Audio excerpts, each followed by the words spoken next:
주택가 한 남성이 배관을 타고 2층 가정집으로 올라가고요. 집 안에 있던 여성을 폭행하기 시작합니다. 자, 무자비하게 폭행을 하게 되고 여성은 가까스로 112에 전화를 했고요. 경찰이 출동을 해서 이 남성 긴급 체포했습니다.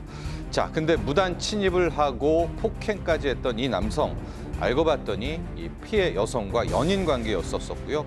불과 1시간 전쯤에 거리에서 한 차례 실랑이가 있었습니다. 당시에도 경찰이 출동을 했었는데 일단 스토킹에 대한 경고를 주고 경찰은 돌아갔고요. 여기에 앙심을 품은 이 남성, 집을 찾아가서 2차 범행을 벌인 것으로 파악이 됐습니다. 자, 경찰은 주거침입, 스토킹 범죄 처벌법, 폭행 등의 혐의로 구속영장을 신청했는데 문제는 도주와 증거의 인멸의 우려가 없다라면서 법원이 영장을 기각한 겁니다. 네, 경찰의 경고에도 불구하고 1시간 만에 다시 범행을 저지른 가해자에게 구속영장 기각 결정이라니 좀 이해가 되지 않습니다. 이 피해자들은 정말 안전해야 될 내 집에서도 이런 스토킹 피해에 두려움을 떨고 있는 건데 최근에도 또 비슷한 사례가 있었죠. 네, 또 다른 형태의 스토킹 사건이었었는데 이 역시도 영상을 통해서 함께 보시도록 하겠습니다. 자, 새벽 1시가 넘는 시간인데요. 헤드셋도 끼고 웬 남성이 집에다가 저 스마트폰을 이제 갖다 대고 있습니다. 엿듣는 거죠. 알고 봤더니 저 집에는 여성이 살고 있었고요. 피해자가 퇴근한 밤 9시부터 새벽 3, 4시 이 사이에 매일 밤마다 저 남성이 찾아가서 저렇게 엿드는 그런 행태를 보였었는데요.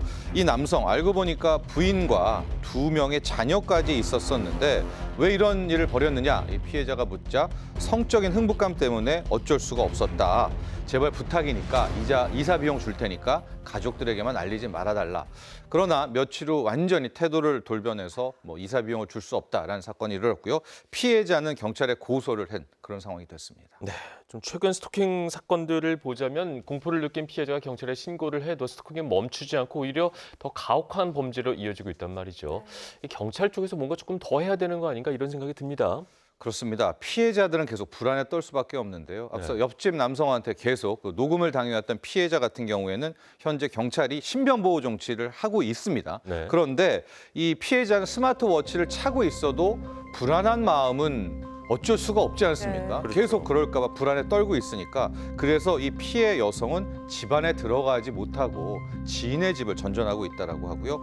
앞서 첫 번째 들어갔던 이 배관을 타고 집 안으로 침입한 남성에게 남자친구였었죠. 폭행당했던 그 사건 역시도 구속영장이 기각됐기 때문에 경찰도 어떻게 할 수 있는 부분들이 없어서요. 현재 경찰은 가해 남성의 생활 동선을 쫓아다니면서 순찰을 강화하고 있다라고 하는데 계속해서 피해 여성은 떨 수밖에 없습니다. 자, 이렇게 되니까 많은 범죄 전문가들이 스토킹 범죄 경우에는 이 불구속 수사 관행을 없애야 된다, 구속 수사로 가야 된다라고 주장을 하고 있고요.